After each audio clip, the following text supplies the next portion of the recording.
kita berada dalam majlis pimpinan tertinggi bersatu. Mesyuarat tergempar yang dipanggil pada minit yang terakhir pada hari Ahad. Saya nak terangkan di sini seterang-terang mungkin.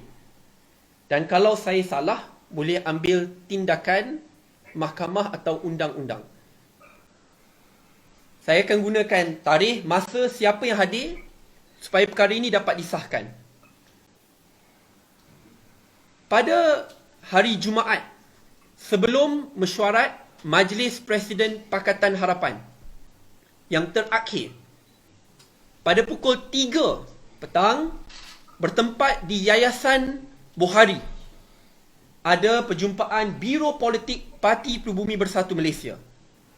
Dihadiri oleh Tun Dr. Mahathir, Tan Sri Muhyiddin Yassin, Datuk Seri Mukhris Mahathir, saya, Datuk Marzuki, Ketua Penerangan Razi Jidin, dan bersama dengan Bendahari Datuk Saleh Bajuri. Dalam pertemuan tersebut, kita dimaklumkan oleh Tan Sri Muhyiddin Yassin dan juga oleh Datuk Seri Azmin Ali yang diwakili oleh Dr. Razi Jidin yang pada masa tersebut merupakan Timbalan Menteri Ekonomi, Timbalan Menteri kepada Azmin Ali, bahawa pada malam ini, kerana malam tersebut akan ada Majlis Presiden Pakatan Harapan, Tun akan diasak dan didesak untuk letak jawatan serta-merta oleh pimpinan Pakatan Harapan.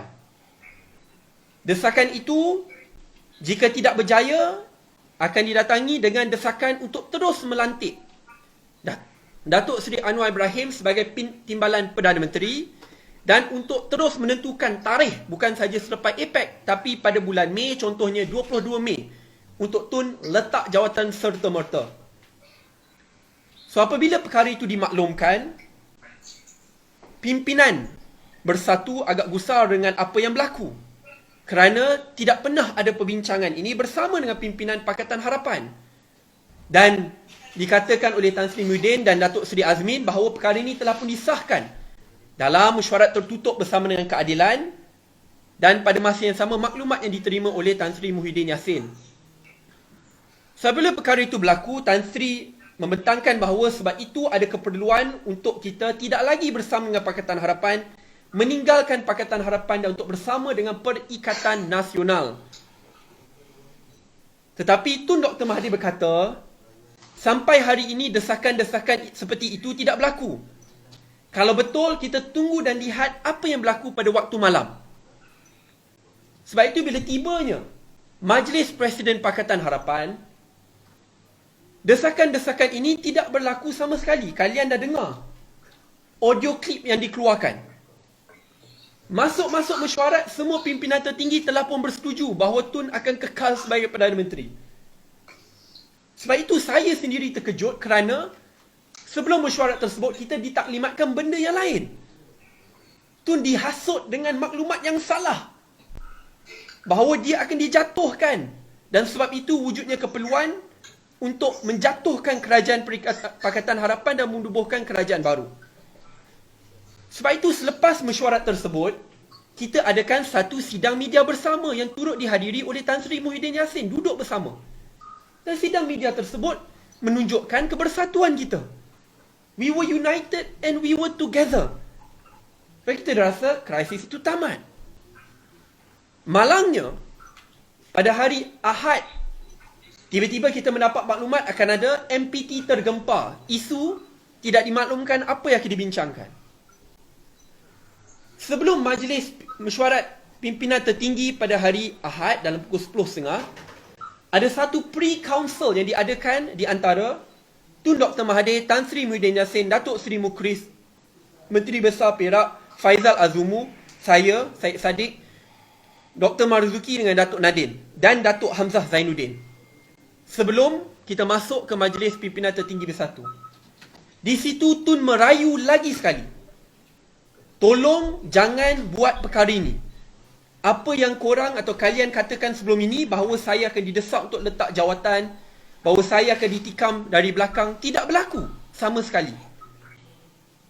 Kenapa masih ingin jatuhkan kerajaan mandat rakyat? So Tun dah tekankan. Dan pada mesyuarat tersebut itu sendiri, pre-council, Tun dah kata, sebab itu tidak ada keperluan untuk kita adakan mesyuarat tergempar Majlis Pimpinan Tertinggi.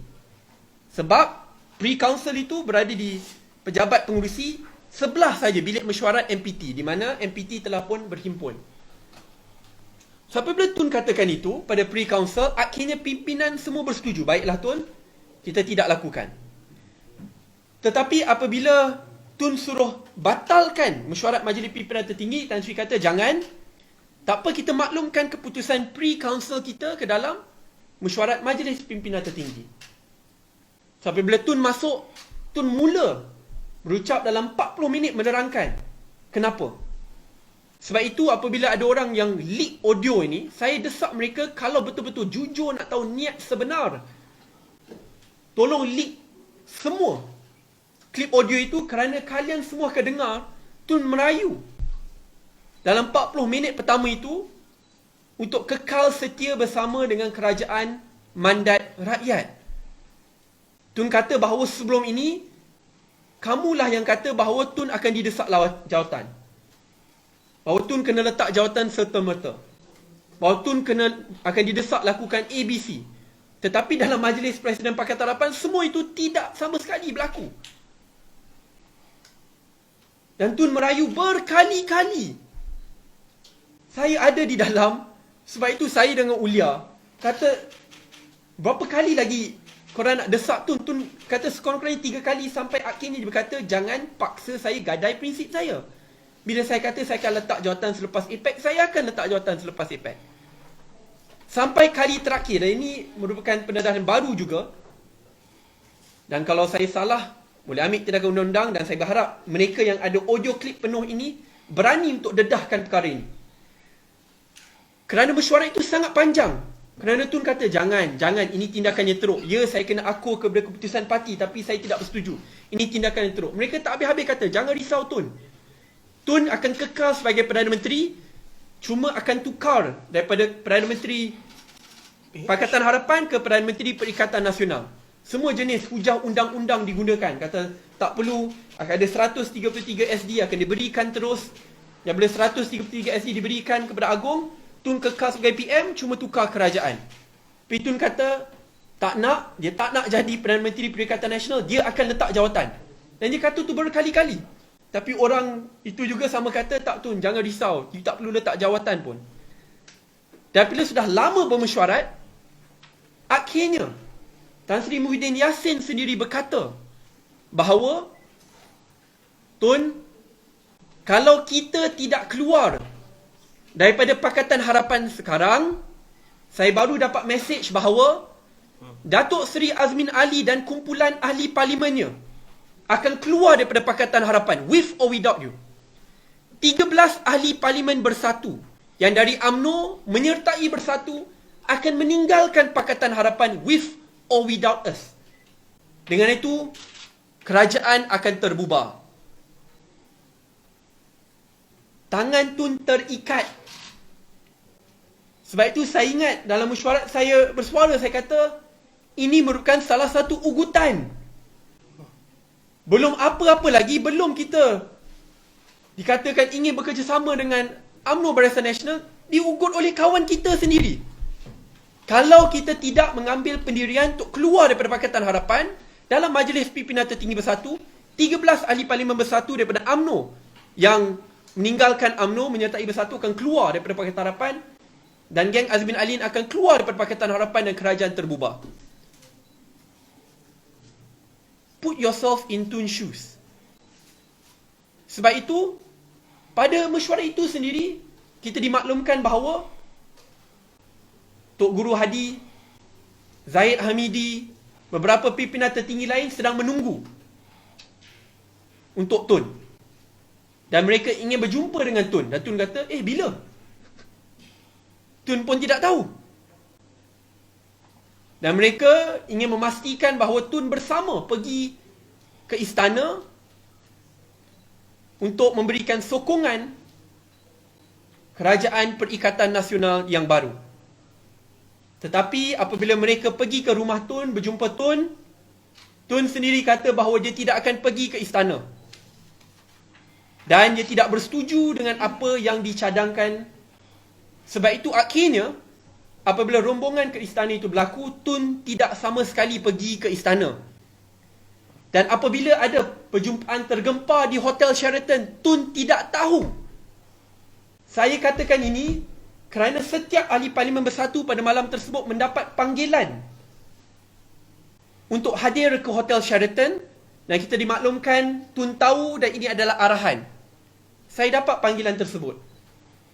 Saya tidak ingin tertipu lagi kerana pada pagi tersebut semua orang maklumkan Tun wants us to do this. Hamzah Zainuddin dengan Zaid Ma'arif akan beritahu orang, Tun nak ini, Tun nak ini. Tapi bila saya semak dengan Tun, kata tidak. Sebab itu sebelum perjumpaan di Hotel Sheraton, berjam 7.45 selepas solat maghrib, boleh semak dengan guide di rumah Tun, saya pergi ke rumah Tun. Bersama dengan saya selepas itu adalah Ketua Seri Kandi Rina Harun. Kerana kita nak dapat penjelasan terus daripada Tun sendiri. Kami berdua jumpa Tun, dan apabila kita jumpa Tun, kita tanya, Tun, adakah Tun tahu bahawa kita ada perjumpaan tergempar di Hotel Sheraton? Dan Tun terus tanya, apa yang akan berlaku kat Hotel Sheraton? Dan bila kita terangkan, Tun marah. Dan dia katakan lagi sekali, tak tahu berapa kali saya nak kata, jangan buat benda ni. Sekarang kita sedang tempuhi COVID. Ekonomi tidak stabil. Saya dah kata saya akan letakkan jawatan selepas APEC. Kenapa mereka tetap nak lakukan ini? Dan saya tanya kepada Tun, Tun, kerana Tun tidak tahu tetapi nama Tun telah pun digunakan, apa yang perlu saya dengan Rina Harun lakukan? Kerana semua ahli Parlimen Bersatu telah pun dipanggil untuk pergi ke Hotel Sheraton. Pimpinan tertinggi UMNO dan PAS ada di sana juga. Dan kami dimaklumkan, bagi diri saya, Sadiq, you go dan berhujahlah cara kamu berhujah semasa mesyuarat majlis pimpinan tertinggi pada waktu pagi. Dan bila saya pergi, mesyuarat itu telah pun dibatalkan, cuma ingin memaklumkan bahawa kerajaan PH akan ditumbangkan, tunggu masa.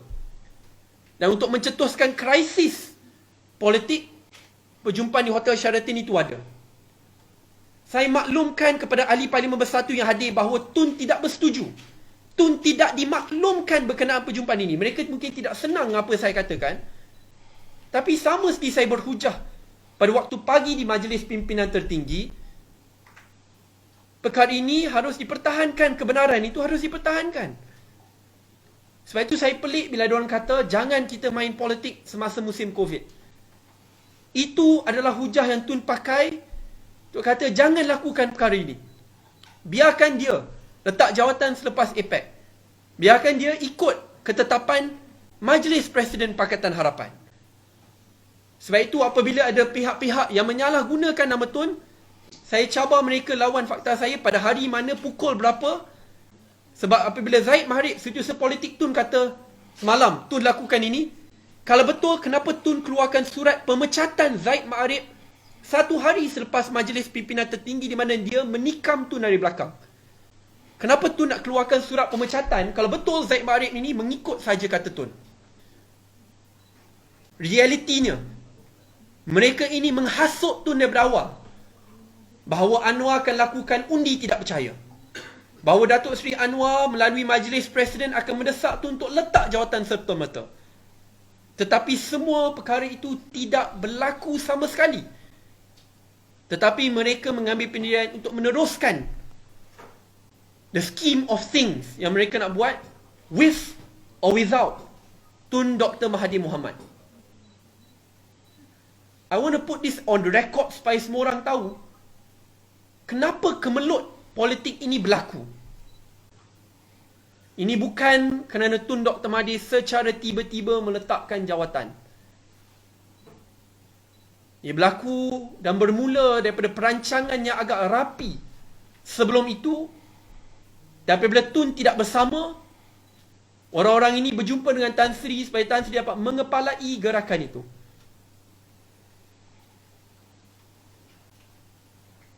Ya, memang betul kerajaan Pakatan Harapan tidak sempurna dan ada masalahnya. Tetapi pendirian kami, kalau betul kami tidak dapat berkhidmat kepada rakyat dan mengikut apa yang rakyat mahukan, biarlah kita dihukum di tangan rakyat sendiri di pilihan raya selepas tempoh masa 5 tahun. Dengan cara ini yang jelas salah, menggunakan pintu belakang, skimming, pembahagian ganimah untuk membelakangkan hak rakyat, ini salah. Tan Sri Muhyiddin Yassin kata banyak kali, kalau kita kekal dalam Pakatan Harapan, kita akan kalah tersungkur pada pilihan raya yang akan datang. Saya jawab, lebih baik kita kalah tersungkur di tangan rakyat daripada dilihat bersekongkol dengan mereka yang bergelumang dengan rasuah dan akhirnya ditikam pada minit-minit terakhir. Let us lose in the hands of the people, or at least try winning. Terima kasih.